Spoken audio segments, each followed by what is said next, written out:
Blaikie, please, for 6 minutes.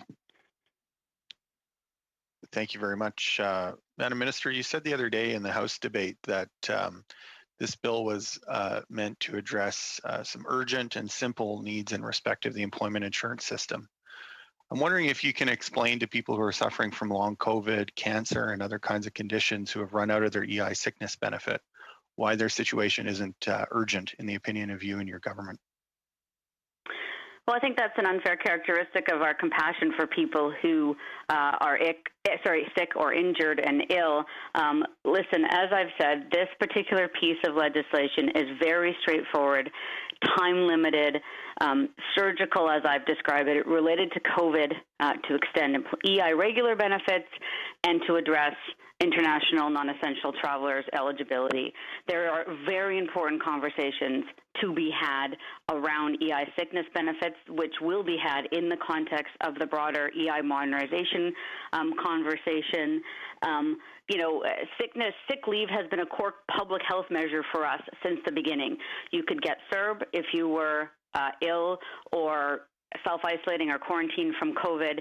We created a specific sickness benefit, recovery sickness benefit, which we are doubling the weeks. So people who have COVID can access up to 4 weeks now of sickness benefits. The first thing we did actually in COVID was waive the 1 week period in the EI sickness and say that you don't need a note to claim these benefits. They're not mutually exclusive. People's 15 weeks of sickness benefit have run out now. In some cases, they're still sick because there's been delays in their treatment as a result of the effects of the pandemic, even though they're not necessarily sick with COVID. In other cases, people are getting sick with what's becoming known as long COVID, something that in other countries there's been some more action on. It's not something we've actually seen a lot of targeted action on here in Canada to the extent that we've seen in other places. And because their condition is new, they're falling through the cracks. They're falling through the cracks in respect to government support, and they're also falling through the cracks in respect to private insurers who aren't recognizing the condition, and they've run out of financial support. So it is urgent. It is related to the pandemic, and yet it's not happening. The other criterion that you mentioned in the House the other day was that you wanted to, and you just mentioned it again, have surgical, simple legislative reforms. To change the sickness benefit from 15 to 50 weeks, all you have to do is change a two-digit number in the Act. Could you provide an example of a more simple legislative change? A legislative change, with all due respect, has to be deliverable. And one of the things I've tried to explain as best I could is how precarious our EI systems are. And so moving forward with the one commitment to change the number of weeks for EI regular benefits means that we can guarantee its delivery without compromising our systems.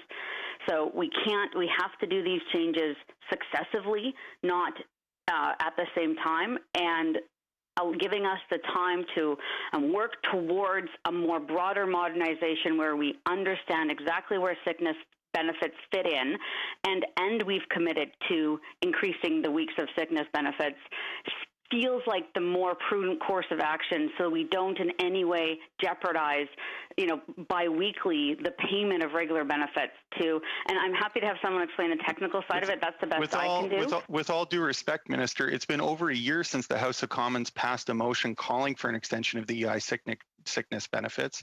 Your government committed to an extension of the EI sickness benefits in the last election. I mean, how much more time do you need? It's starting to have a serious impact on people in the pandemic context who have experienced delays in medical treatment as a result of the pandemic, who are suffering from a new condition as a result of the pandemic. So how much more time do you need, going back to when the House of Commons first passed this motion before the pandemic struck, and has since had a unanimous consent motion? I take it you weren't in the House that day when the House unanimously called on the government to extend the sickness benefit to 50 weeks. How much more time do you need? I can't give you a number of weeks or months that it will take to make this particular thing, but it will be part of the broader comprehensive changes we make to the system. We are not in a position to do this right now, but that doesn't mean we won't do it.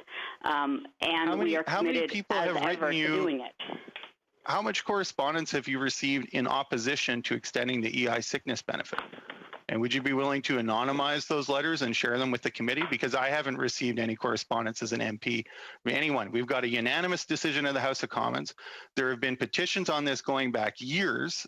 In fact, one of the largest petitions in Canadian history is on the EI sickness benefit. I'm wondering where is the opposition coming from to extending the EI sickness benefit? In whose interest are you acting when you rag the puck on this and fail to get it done? As I said, Mr. Blaikie, we are committed to doing this. This will be done. It has to be part of the broader conversation around EI. We are not in a position to do it right now, which doesn't mean we're not doing it. And we have to focus on the bill before us today, which does two things. And we need it to do those two things so that EI recipients of regular benefits don't see any disruptions in their benefit in the coming weeks. That's my priority, and that's what I'm focused on with this piece of law. Well, with all due respect, Minister, I wish you would give the same consideration to people whose EI sickness benefits have already run out and are in the very position that you're saying we need to, and I agree with you, we need to avoid having people whose regular benefits are going to run out at the end of the month find themselves in a position where they don't have financial support. But we already know of people whose EI sickness benefit have run out because it's only 15 weeks. They're in that position already, and yet you don't seem to feel that it's a priority to respond to that very real need. And I can't for the life of me figure out the difference between somebody who's on EI regular benefits and can't get back to work and needs financial support and somebody who's really sick and whose benefits have run out and can't support themselves financially. And it seems to me that this change meets all of your criteria and we are good to go. And I'm going to be presenting an amendment to that effect later, I'm hoping, with the cooperation of members who have already voted for this extension in the House, that we'll be able to get it in the legislation and that you'll provide the royal recommendation it needs to proceed. Thank you, Mr.